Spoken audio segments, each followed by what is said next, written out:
नमस्कार मित्रांनो, स्वागत आहे आमच्या यूट्यूब चॅनलवर।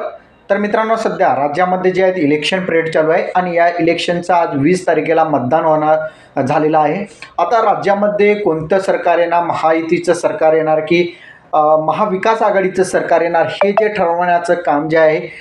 महाराष्ट्रामधील जनतेने केलेलं आहे आणि त्यामुळे येत्या 3 दिवसांमध्ये म्हणजेच 23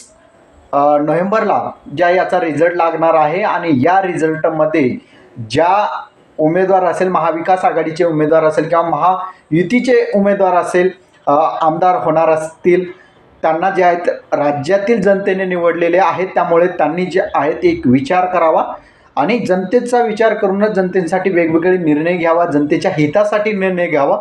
यासाठी जनतेने पाठवलेले ज्या प्रकारे तुम्ही आमदार लोकांनी ज्या प्रकारे जे आहेत आता घरोघरी जाऊन मतदानांसाठी जे आहेत लोकांचे हातपाय जोडलेले आहेत, तसेच जे आहे आता लोकांना हातपाय जोडायला लावू नये, योग्य वेळी योग्य निर्णय घेऊन शेतकऱ्यांचा असेल, लाडक्या बहिणींचा असेल आणि राज्यातील नागरिकांचा असेल, वेगवेगळे निर्णय घेऊन वेगवेगळं जे आहे त्यांच्यासाठी आता योजना असतील, त्यांच्यासाठी जे फायद्यांच्या गोष्टी आहेत ते आणणे गरजेचे असणार आहे।